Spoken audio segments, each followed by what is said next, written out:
Hello, Plaidman here.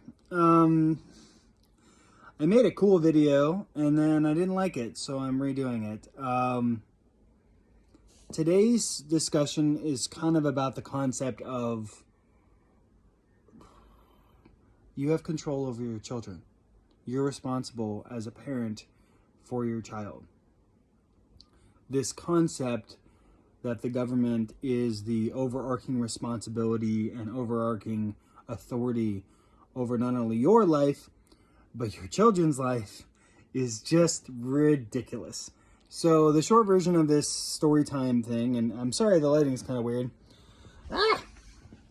There we go. That's a little better. Is I was working and driver basically had his son working with him sometimes. Not all the time, but sometimes. And I asked him about it, blah, blah, and it came up, and he could only do it sometimes because otherwise the school and therefore the government would effectively penalize him if the kid wasn't in school. So even though his kid was working with him and helping him with things, he was worried that the government was going to step in. Not for like child endangerment laws, but because the kid wasn't in school. And I asked him about that because like basically I guess the kid was there on like holidays or something like that. So where he doesn't need to be in school. And I asked him, I was like, so wait, so you're trying to say that if your kid is not in school, you'll get in trouble? And he's like, yeah. And I was like, well, what if the kids just at the mall? He's like, yeah, no, I'll get in trouble. And that just felt ridiculous to me because this kid was like 16, 15. And I was just like, okay, hold up. So if there's a school day, it's a normal day of the week, and your kid finished their school early or didn't do school or whatever, and they go out somewhere, you as the parent will get in trouble. That's kind of messed up. That's not kind of messed up. That's next level authoritarian BS. Because what if, for instance, you're teaching your kid economics, right? And you're like, hey, we need food. So here's the deal. I'm going to give you $20. This is what we need. Figure out how to get what we need for that amount. Just for instance, or $100, okay? Because of today's economy. And you send your kid to the store to try and sort this out and figure this out themselves. Now, this is an adult lesson, right? That I would argue that doesn't really get confronted and talked about in school. But if some cop decides to like basically, hey, who's your dad? Where are you? Why are you not in school? And let's say you're homeschooling, then you as a parent are going to get penalized for trying to teach your kid an adult lesson that most schools don't even teach anyways. Also, what if you decide to not have your kid go to school and you're working on some classic car and you want them to learn the ropes behind mechanics, okay? And how to deal with cars and stuff like that. Why is that a bad thing?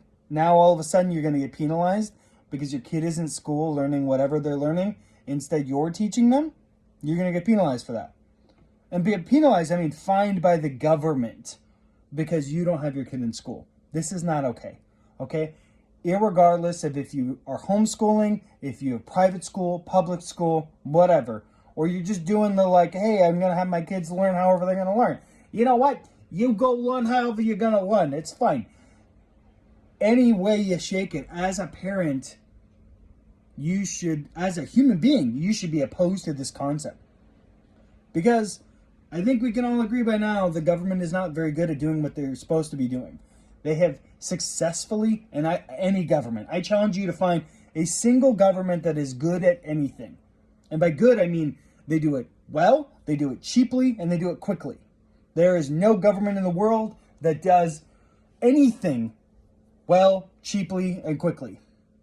They are usually crappy, they're usually expensive, and they're usually slow. And I mean everything, including taxes, including building roads, including killing people. They suck at killing people. The government sucks at killing people. Because if they were good at killing people, they'd be killing more people. So maybe I should be thankful for that one. Thank you, government, for not being good at all the things. But my point in all this is just simply, we as human beings, and as representatives of whatever government we're in, we should be appalled by this concept of, hold on, why is daddy government saying, oh, sorry, excuse me, your kid was not in school today, and we noticed it wasn't a holiday. He's supposed to be in school, so we're going to investigate you, and we're actually going to take your kid into Child Protective Services because we don't know if we trust you. Excuse me? Like, if you're a parent, you should be livid at this concept. Because you've been a parent for anywhere from 1 to 17 years, and you've been there for every part of it. Like, I don't think the government's coming in and changing diapers for you. And also realize, again, you're paying for the government. Sorry, that's Perunis, he wants inside. You're paying the government salary. So they're coming in and telling you how to do your job, and you're like, excuse me, I know how to do my job as a human being. So that's kind of the long and the short of this. Is when I first heard this story, I was so livid and so upset. And I'm working, and I was surprised. I was like, wait, you're worried that the government's going to tell you you're doing a bad job? And I'm not saying he was the best dad of the year. I don't know the guy. But either way, if he's worried about that, that's problematic. And you should be concerned that the government has that much control over how you educate, handle, treat your child. Okay? Now, that isn't to say that there isn't outliers of like, yeah, but this person is an abusive dad, or he's an abusive father, or this or that or that. It's like, I'm tracking with that. Or abusive mom, for that matter. I'm not trying to be sexist against the guys out there. I'm tracking with that. But that isn't what we're talking about. And even still, I would rather, like, let's say I had a kid and he's in school and his buddy, like, tells my kid, oh, my dad beat me or whatever, right? I would rather know that as a citizen and then go and confront the dad and be like, look, dude, this is what I heard. This is not okay. If I hear this again, or if I find out from my son that your son is abused, I'm going to handle this. I would, in a perfect world, I feel like that's a better solution. Man to man, or woman to woman, or even man to woman, woman to man, whatever. I would prefer it get handled in the community. Like if we're going to church together, and it's like, I see that guy there with his family, and his son's like covered up, whatever. That's not okay with me. And the church should handle that. We don't need to involve the government in this. We don't. We can help the woman get a divorce, get some extra money so she can separate from maybe the abusive husband. Or we see, oh, hey, here's a terrific dad. He's doing his best, but he's got an abusive wife that's just like, whatever it might be. I would rather it be handled in a community setting as opposed to trying to involve a state level, oh, the government's going to come in, and what are they going to do? They're going to just take the kid and put him out. Oh my God, parent wants to go in. Anyways, they're going to just take the kid and put him in child protective custody. And what's going to happen there? Nothing really good. There's exceptions to the rules, but like, we need to take back responsibility for our lives. For our lives, for our children's lives, for our community's lives. We need to take responsibility. And I'm sorry I keep harping on this responsibility bit. It is, every person needs to take 100%, 100% responsibility for their lives, their family life, their community life. Minimally that. Minimally. I could go on, but minimally that. 100%. Okay? And then you go next step further. By the way, if you're married, your significant other also needs to take 100% responsibility for their life, their family life, and their community. Okay? So it's like two bands of 100%.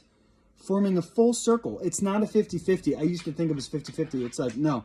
The correct thing is 100% responsible. Two people can take 100% responsibility for a fight, for a disagreement, for an issue, for a group, for themselves, for their family, and for the community. Okay? So that was kind of my rant for the day. This is Plaid Man. Thank you very much for checking it out. Like, share, subscribe. Please comment. If you want me to talk about something and you think, hey, this guy's feisty, I want to hear his 2 cents on it, please send it in. Maybe I'll comment on it. All right, talk to you later. Bye.